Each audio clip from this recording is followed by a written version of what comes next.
Viver sem conhecer a história é o mesmo que andar no escuro. A história nos ensina várias lições. E o objetivo deste minuto da história é responder uma questão em pouco tempo. Somente aqueles alunos mais corajosos aceitam esse desafio. E a pergunta de hoje é: o que foi a Revolução Meiji que ocorreu no Japão no ano de 1868? Para responder esse desafio, eu tenho a honra de convidar uma excelente aluna chamada Amabile. Amabile já participou do canal de História, explanando sobre o tema Stonehenge.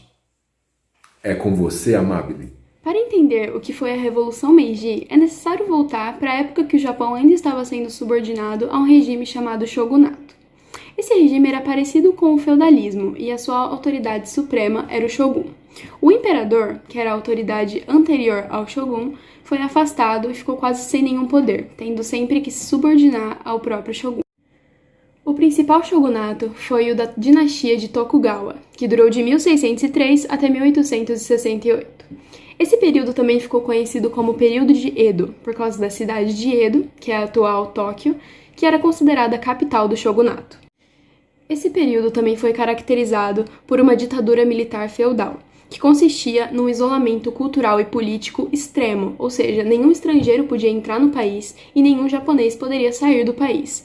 Os comércios estavam fechados com todos os outros países, menos com a China, ou seja, eles tinham um comércio restrito com a China. E eles também recebiam a visita anual, ou seja, apenas uma vez por ano, de navios com bandeira holandesa. Esse isolamento durou até 1868, quando na Baía de Edo chega uma tropa de navios de guerra vindo dos Estados Unidos, liderados por Matthew Perry, obrigando o governo japonês a abrir os portos para o comércio internacional, sob a ameaça de guerra e bombardeio à cidade de Edo. No ano seguinte, o governo japonês realmente firmou esse tratado com os Estados Unidos e rompeu o isolamento que tinham desde 1639.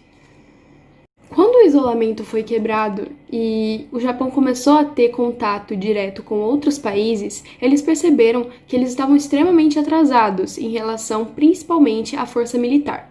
E nisso, o Shogun focou toda a modernização para a força militar. Eles receberam treinamentos da força militar da França, da Rússia, dos Estados Unidos, do Reino Unido e etc.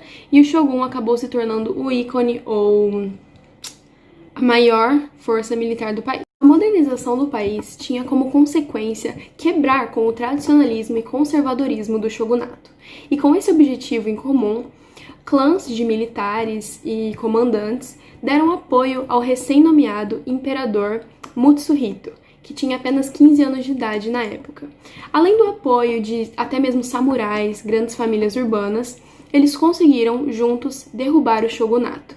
E esse episódio da queda do shogunato ficou conhecido como Revolução ou Restauração Meiji. A Era Meiji durou até 1912 e, consequentemente, trouxe diversas mudanças para o governo do Japão. Uma delas foi a reformulação do ensino, que passou a ser obrigatório a partir dessa época, sob o governo do Mutsuhito. E outro exemplo de mudança foi o Shintoísmo de Estado.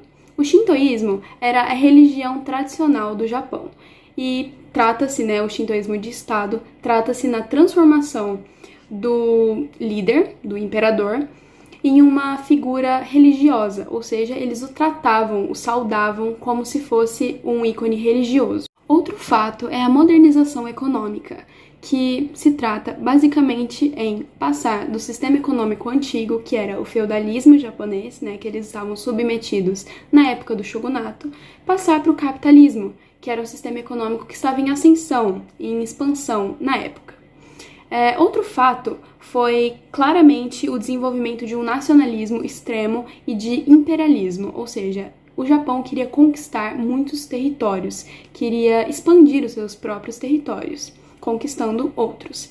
Isso levou o Japão a entrar em várias guerras, como a Primeira Guerra Sino-Japonesa e a Guerra Russo-Japonesa. O Japão saiu vitorioso das duas. Respondeu perfeitamente. Estou orgulhoso de você, Amabile.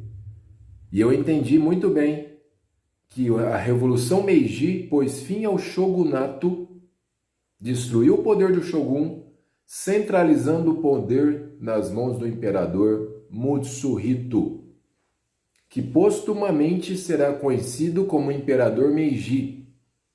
Inaugurou a Era Meiji. Meiji tem um significado: governo iluminado. A partir daí, o Japão entrou numa era de modernização, industrialização, saiu do atraso feudal que se encontrava. E para terminar, o imperador instituiu algumas reformas, aboliu a servidão, proclamou a igualdade de todos japoneses perante a lei, desenvolveu o ensino público, das comunicações e da economia. E assim como a Amabile explicou, o Japão vai se tornar uma potência industrial, vai ser o único ali na Ásia a se envolver na segunda revolução industrial e vai se tornar um país imperialista. Valeu, Amabile, foi perfeito. Até mais, pessoal.